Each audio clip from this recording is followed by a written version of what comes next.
Oi, gente, bom dia, boa tarde, boa noite. Eu não sei que horas você está assistindo, né? Mas eu resolvi gravar alguns vídeos para vocês porque nosso tempo, né, no cursinho foi bastante corrido e alguns assuntos ficaram de fora. Então eu resolvi gravar alguns vídeos bem curtos só para a gente retomar alguns temas que não tivemos tempo de tratar antes, né? Então hoje eu vou falar um pouquinho sobre esse processo da independência do Brasil, que é um processo bastante interessante, né, diferente do processo de independência dos países da América Espanhola, por exemplo, né, e de como nós nos tornamos um Brasil imperial, né, como é que esse processo culminou aí na decretação, né, na organização político-administrativa do Brasil Império.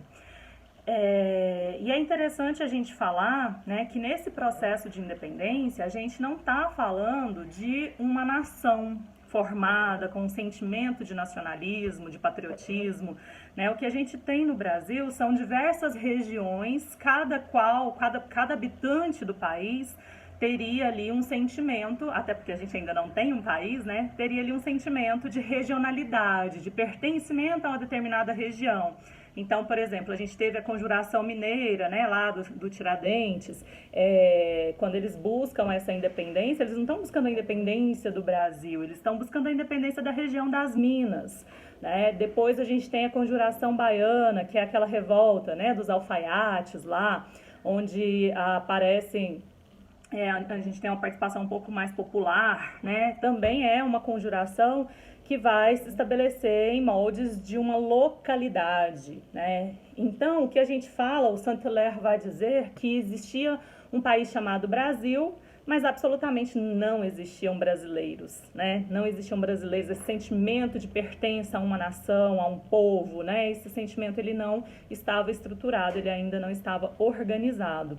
E aí a gente tem, né, também a questão da identidade, que existe um certo antagonismo entre as elites do centro-sul do país, né, mais embaixo, e as do norte nordeste, né, que tinham interesses diferentes, né, a questão geográfica é diferente, a constituição do povo é diferente, né, então a gente tem interesses bastante antagônicos ali, né, então a gente tem um Brasil, né, quando a família real portuguesa retorna, né, a Portugal após a Revolução do Porto, a gente não tem um país centralizado, um país unificado, a gente tem, né, diversas questões aí que precisam ser resolvidas.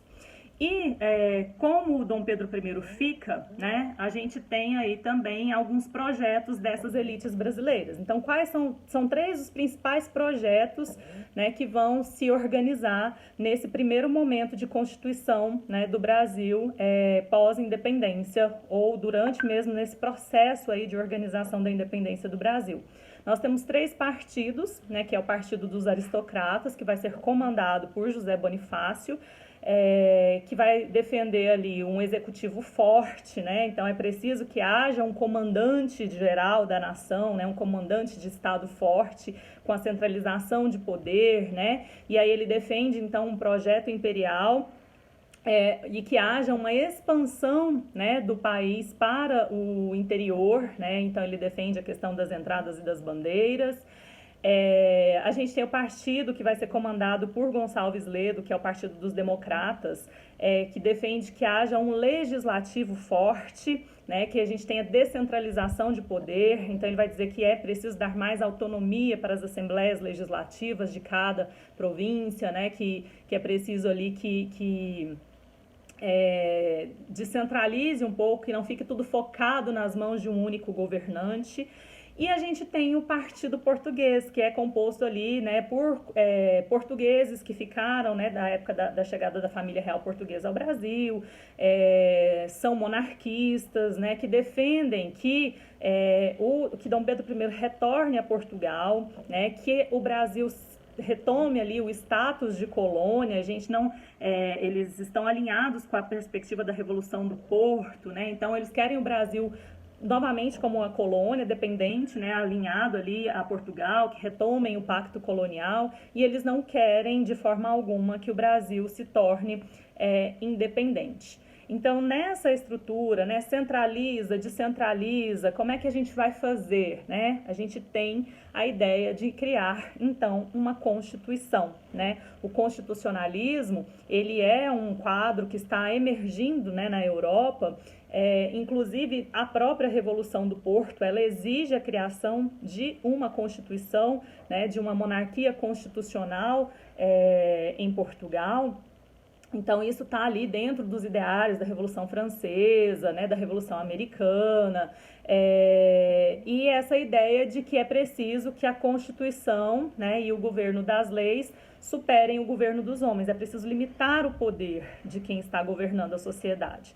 Então, esse processo vai culminar ali, primeiro, numa organização, né, de uma Assembleia Constituinte para criar a Constituição de 1824, que vai ser conhecida até como Constituição da Mandioca. Então, nessa Constituição, nessa primeira Assembleia Constituinte, nós vamos ter absolutistas, né? E nós vamos ter monarquistas constitucionalistas que vão defender um pouco dessa limitação do poder. O que acontece é que Dom Pedro I, quando percebe, né, que essas ideias, né, de limitar o seu poder, elas estão tomando força, ele vai dissolver essa Assembleia Constituinte, vai convocar um conselho, né, e vai ali outorgar uma Constituição. O que é outorgar? Outorgar é uma Constituição outorgada, é aquela que ela é imposta por um líder, por um governante, sem passar por votação, sem passar pelos meios democráticos. Então, o que é essa Constituição de 1824, que é a Constituição que vai fundar o país Brasil, né, que vai fundar ali o Império Brasileiro, né, o que ela vai trazer, né? Por que ela é chamada de Constituição da Mandioca? A primeira coisa é que ela vai sim estabelecer, né, um modelo legislativo, mas uma espécie de parlamentarismo, onde senadores e deputados vão ser eleitos pelo povo, mas não é por qualquer um do povo. É preciso que haja, né, bens pecuniários, né? Preciso ter uma renda uma renda determinada para você poder votar e ser votado. E essa renda, ela começa com 150 alqueires de mandioca, né? E aí ela vai subindo. Então, para você ser deputado, salvo engano, são 400 alqueires de mandioca. Para você ser senador, são 500 alqueires de mandioca. Então, isso é por isso que ela vai ser chamada de Constituição da Mandioca, porque ela estabelece o voto censitário, que é o voto pautado na riqueza, né? Pautado nos bens, na condição econômica desse cidadão que vai votar, né? Estabelece que o Brasil é um país unitário, né? O que é um país unitário? É aquele que tem um único centro de poder, né? Todas as decisões, elas precisam passar pelo poder central, tá? Não tem, a gente teria ali as províncias, mas essas províncias, elas não têm autonomia para criar suas próprias leis, a sua própria arrecadação fiscal, tudo isso precisa passar pelo poder central. E o foco dessa Constituição, né, da primeira Constituição brasileira, que é a Constituição de 1824, é o poder moderador, né? São os 4 poderes. O Maquiavel, que vocês já devem ter estudado, ele vai defender que para limitar os poderes de um governante, né, é preciso ter ali o sistema de freios e contrapesos, que seriam os 3 poderes, né, legislativo, executivo e judiciário, todos harmônicos e independentes entre si. Dom Pedro I, para dizer que está modernizando, né, ele adota os 3 poderes. Nós vamos ter executivo, legislativo e judiciário. Mas, acima desses 3 poderes, ele estabelece o poder moderador, que é exercido por ninguém mais, ninguém menos que o chefe do executivo, ele próprio, Dom Pedro I. Né? Então, o poder moderador, ele teria ali para si, né, a prerrogativa, o poder de vetar, de destituir, de desfazer qualquer medida dos outros poderes. Então, a gente fala que nós temos, nesse primeiro momento, uma monarquia absolutista disfarçada, né? Porque a gente tem uma Constituição, mas existe um poder constitucional, inclusive, que está acima de todos os outros, que dá poderes totais a esse monarca, a esse chefe do executivo ou chefe do poder moderador, né? Então, essa é a marca mais forte da nossa primeira Constituição, o poder moderador. O sistema eleitoral, né, então a gente tem a marca do voto censitário. Outra coisa que Dom Pedro I faz é estabelecer o poder do padroado e do beneplácito, né, dentro dessa perspectiva de padroado e beneplácito. O que ele vai estabelecer, né? Que existe, né, a religião oficial decretada na Constituição de 24, ela é a religião católica, embora, né, ela já traga uma liberdade religiosa no sentido de que no âmbito doméstico as pessoas possam, né, ter culto, possam exercer, tem liberdade religiosa. Mas estabelecer templos seriam só os templos da Igreja Católica, né? Esses são autorizados pelo Estado. Então, Dom Pedro I, ele evoca para si o poder de decisões do Papa, por exemplo, né, nomeações dos bispos, dos cardeais, dos principais cargos da Igreja Católica no Brasil, precisavam passar por sua autorização.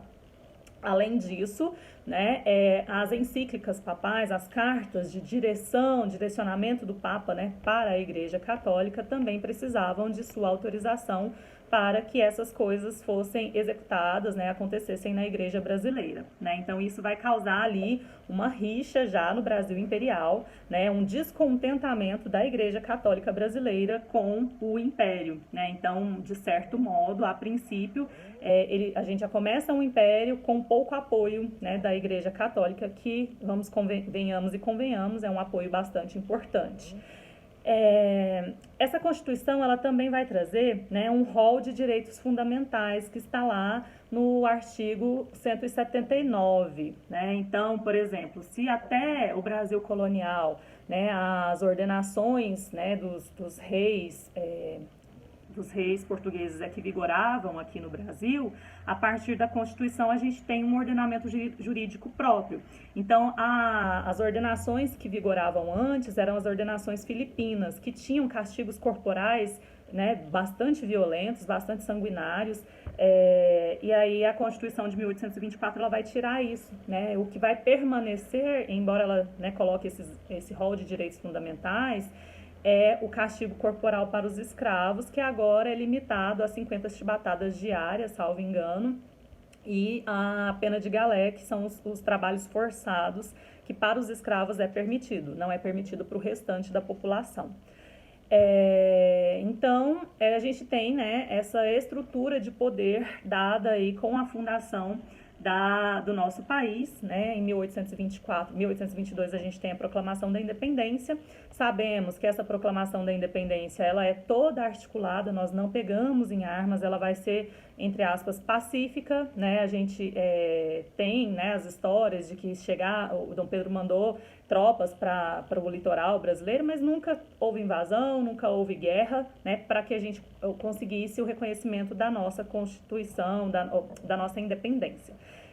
Pagamos pela independência, né, fizemos um acordo, assumimos dívidas de Portugal, mas Portugal reconhece, então, a independência do Brasil, né, e a gente passa a ter, então, nosso próprio ordenamento jurídico, a gente passa a ter as nossas próprias regras, né, e a gente passa a ter o nosso próprio sistema de governo, a nossa própria forma de governo, a nossa própria forma de organização do território, né.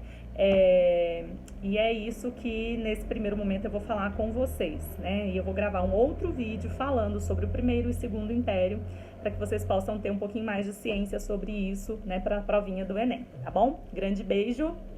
Até o próximo vídeo. Tchau!